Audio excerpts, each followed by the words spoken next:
Hello and welcome to the first Finish It February video. I'm planning on doing like a weekly vlog style thing. Technically I'm cheating a wee bit.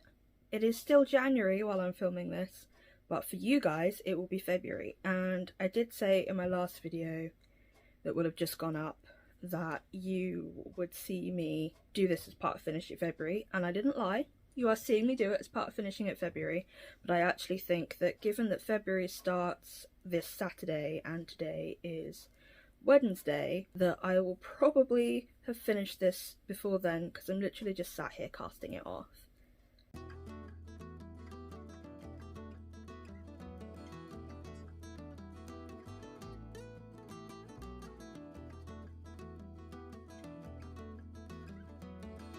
It is 6 PM on the 1st of February and I've made some progress already.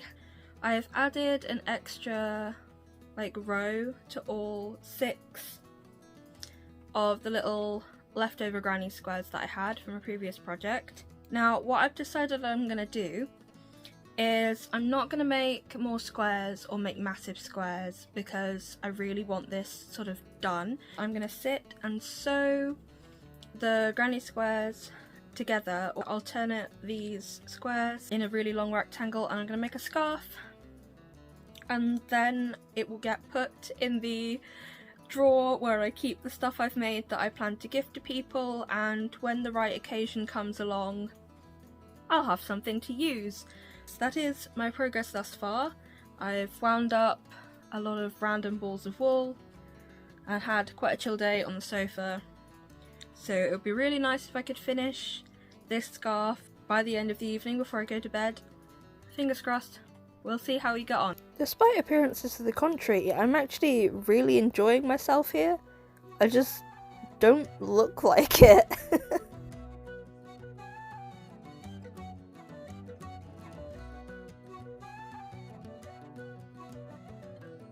I finished my scarf.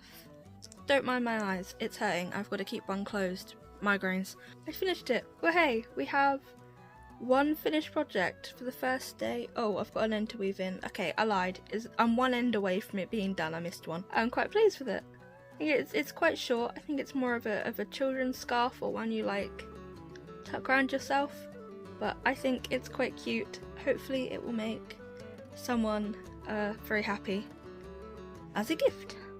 Here you can see the finished granny square scarf in all of its glory.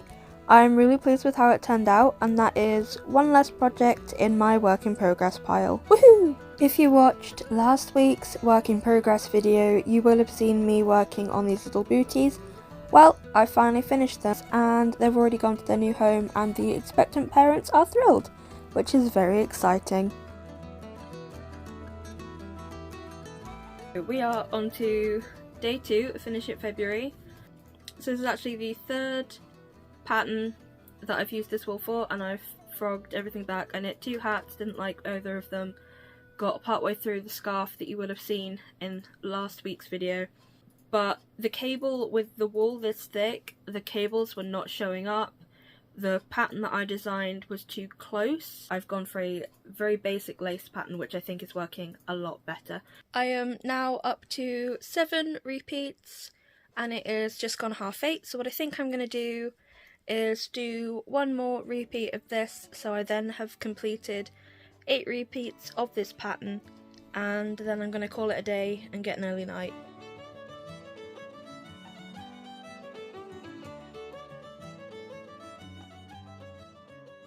I am having a little horizontal break, as I like to call it. I'm lying down. My body has stopped playing ball and I was getting a bit dizzy and not feeling great. I have been organising my wool this morning, which feels really good. So I got a box of the 100% natural fibres, like the wool, cotton, linen, all of those things out from their sealed box. Put the new acquisitions in. Brian from the Wool to Gold channel and podcast refers to these things as tossing the stash, which I think when said with a British accent, quite frankly, just sounds naughty.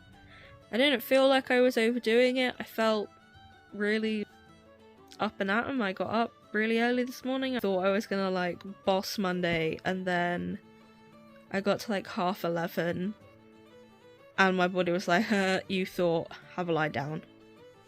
It happens. I got 2 repeats of the purple scarf done. It's looking really good. I think I'm at 10 or 11 pattern repeats. I cut something new on. It is what it is. Out of the 2 balls of wool that I bought, because I've made 1 cardigan, 1 hat, 1 pair of boots, the colour work for another hat, and I still have like the best part of a ball of wool left over.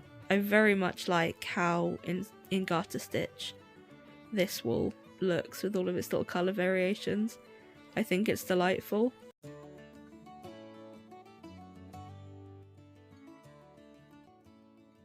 So a couple of years ago now, I published a visible mending video on YouTube where one of the things I did was put this rather bulky and unsightly mend on a cashmere jumper that I'd been gifted by a co-worker because she doesn't like visible mends, and there was no way to mend this fully where you could not see it at all. Unfortunately, I had a moth-related incident and now I have to mend my jumper again because I really like having a cashmere base layer, and they are like more than 100 quid if you were to buy one new, which is not happening in my life.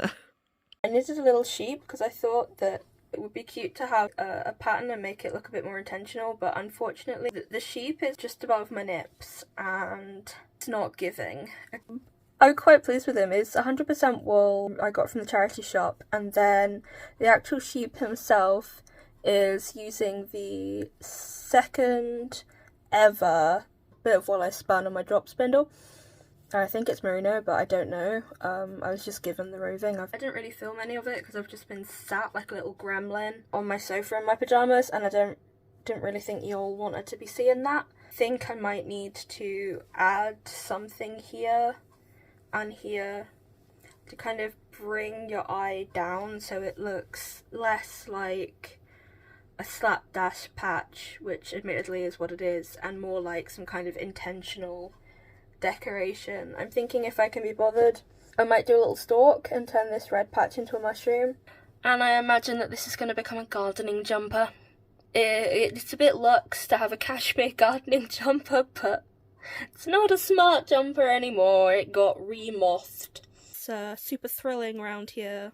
I am having a lie down and doing some knitting. Thank God for knitting. So if I didn't have knitting, I would simply be having a lie down and doing a board.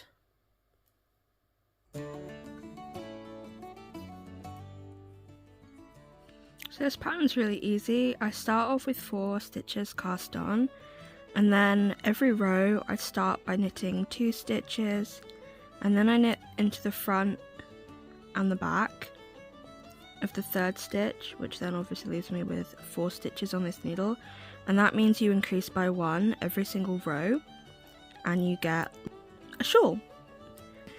I call them infinity shawls. You could keep doing this until it was, you know, as wide as you are tall, so long as you have enough wool to do it.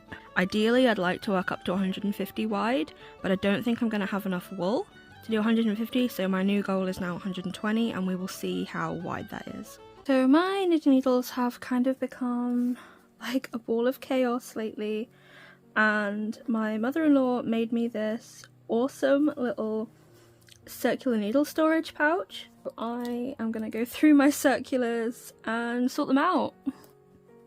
Get in there, you.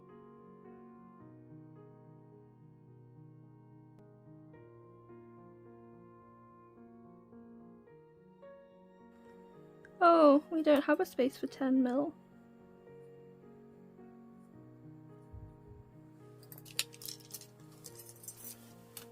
I feel like I should probably number these as well, you know? That might not be the worst idea I've ever had, but equally, can I be bothered? I think the answer might be no, not really. Because I do have random orphan knitting needles that do not have a pair. I use them as like plant stakes. Ah, these are my other favourite needles. I want these to go with my favourite needles. My gran gave me these needles, so I've got little apples on. They're just so precious, I love them. My mum, when I started getting really serious, she bought me these, and then also a set of stitch holders for cabling, which are in a different bag because I use them all the time. It's probably like one of my most used Christmas presents ever in my entire life. 7.5. Wow. Oh, apparently I had an elastic band around these at some point. Clearly that worked so well. These are 7s, okay. And then I have these two rogues. I have some rogue knitting needles. Here, 12. I have 3 12s. I went through them all and paired them all up.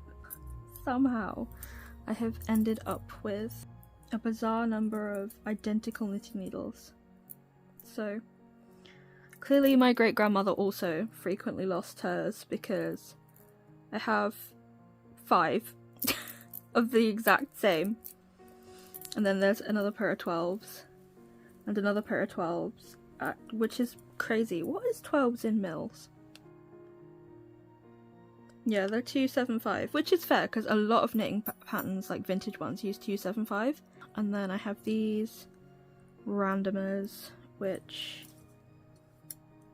everyone else seems to have a pair, so I think that you might actually be plant stakes and have made your way into my knitting collection when you shouldn't have. Right, I think that's it then, isn't it? Lovely. That's a bit more organised. Everything else is in a project.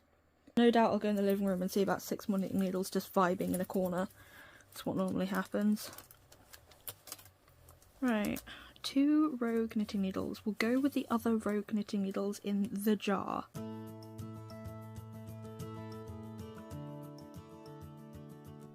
It just now occurs to me that maybe you would have liked to see it with the blocking pins in it, but I am super pleased with how my little tiny kerchief shawl has blocked out. It's grown a lot, which I was expecting it to, so I'm very happy with that result. I haven't done much for Finish It February today because I made 9 rolags with all of my recycled fibre that I've been saving, blended with some Corriedale for a bit of a longer staple length. As and when I finish the spins currently on my spindles, I imagine that this one will be my next project. Oh no, a fluffinal has escaped. Alas. Was intending that this was going to go in the giftable knit section,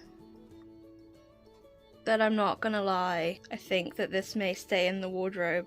As I used to be big on like my floaty scarves. I was a floaty scarf girly as a teenager.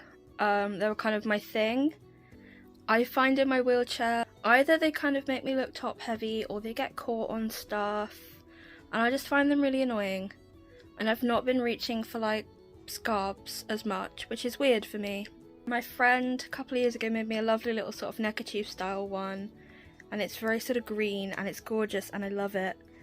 And I wear that a lot. And I was just thinking, hang on a minute, what if we make a scarf like the one Poppy made us? And now I'm like, rein it in, Arnold.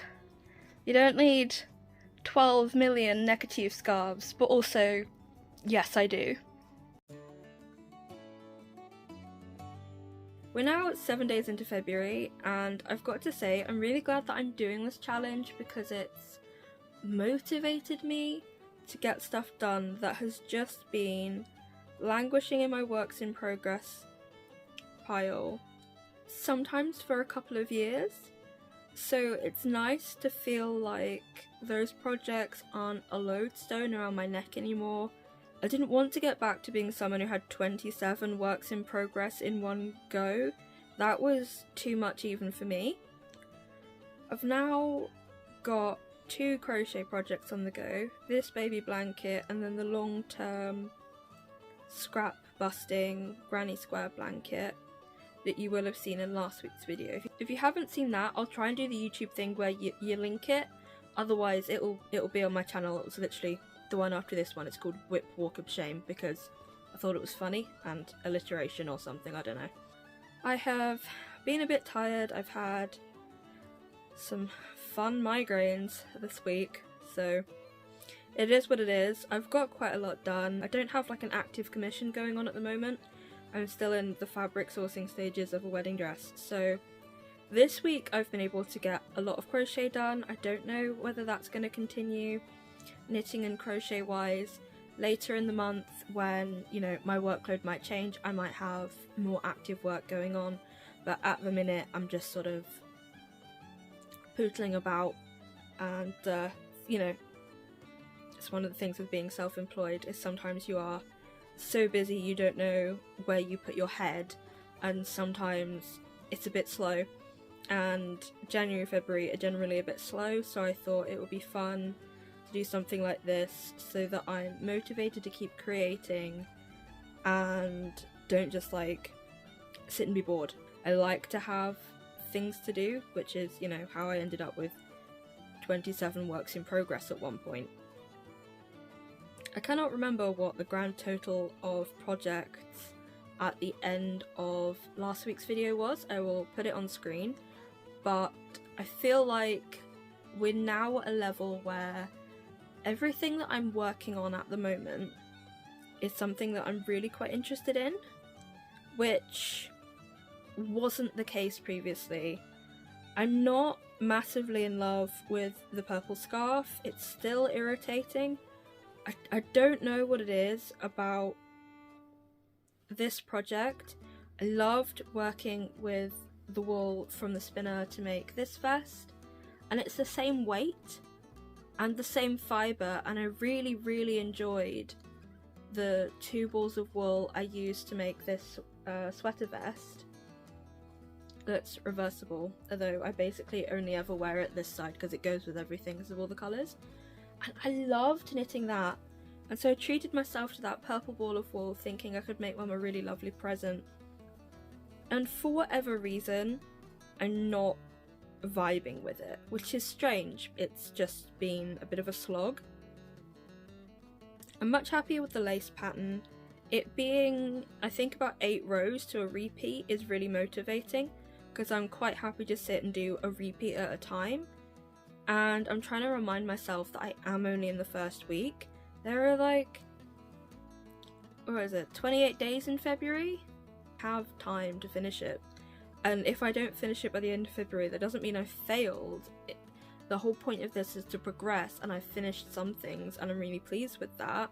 I'm gonna put the total number of finished projects for this week up here. I can't think of it off the top of my head. But I've got to say, I am enjoying this. I'm looking forward to seeing what I can do next week. I would really like to get to the point where I'm now sort of more on projects I'm actually passionate about instead of just doing stuff kind of for the sake of it, which is the case with this blanket a little bit. And if I don't finish this blanket by February, that's okay because it doesn't have a deadline, you know. I want the scarf finished by the end of February because I want to give it to Mum for Mother's Day. But mostly my projects are there just because I want to do them. They don't have like a specific cause. And I sometimes think that's the trouble. Normally when I sew, I'm sewing something to wear in that season of the year, or I'm sewing something to wear for an event or for a client with a deadline. And the sewing projects that I start without a deadline very often end up floating around in my life. And so I'm kind of learning about myself with my creative work that I need to set myself deadlines. They don't have to be hard deadlines, but if I want to make something for an event, that event passes. Even if I'm going to go to that event next year, I very often lose motivation to finish a project, which I'm fairly sure that's a kind of normal sort of approach to things, but it does then mean that I end up with a mound of abandoned projects. It's also motivated me to do some mending, which I needed to do, which is nice. I didn't really include it in my original sort of self-set parameters for Finish It February. I kind of thought if I finish these projects or make at least a good headway through them, then maybe I'll get some mending done. But just doing this has really kicked me up the bum and made me want to finish things. Normally I just want to start things and I'm kind of ambivalent about finishing them. Basically, this year I want to be a lot more intentional in the things that I choose to create, projects I choose to start. I very often make things basically to stim. It's more acceptable in public to take knitting or sewing, and I don't think that carrying around stim toys is a bad thing. That's not what I'm saying at all. But sometimes it is less appropriate to a social situation, or can be perceived by others, rightly or wrongly, as less appropriate, less professional, less grown up, all of those nonsense that we could, all do with unlearning. So sometimes projects just exist because I need to keep my hands busy. And there's kind of a fine line between having enough projects to keep my hands busy and having too many, because once a project gets to a certain stage where it's no longer portable, that is the danger zone for me. As soon as a project is too big to comfortably fit in a bag and travel around with me, that is very often the stage where it just gets abandoned. I look forward to seeing you in next week's vlog. Thank you very much for coming along and joining me. I would love to know what you're working on. It doesn't have to be the Finish It February, I'm just nosy. I sometimes get comments saying people like me on in the background, which is delightful because I frequently put knitting and crafting videos on in the background while I do my crafts too, so it's kind of cool to feel like there's kind of like a full circle vibe going on. So thank you very much for coming along and joining me. It's been a pleasure to have you here. Hopefully this has brought some kind of interest to your lives. Now, I'm sure I'm supposed to do the YouTube thing where I tell you to like, comment and subscribe. Do that. Or don't. I'm not your mother. I can't tell you what to do. It would be cool if you did, though. It's always fun. The more the merrier, as they say. So, with that, I will see you for next week's video. And I just wanted to, take a little moment at the end of this week's video to just say absolute solidarity to every LGBT person in the US right now. It is a very scary time for a lot of people. I see you, you're valid, don't let the idiots get you down, and yeah, I just don't feel that I can end a video without at least mentioning it. So in case there are anybody knocking around here that aren't okay with people living their own damn lives and being who they want to be authentically, kindly show yourself out. The door's that way. Ta-ra!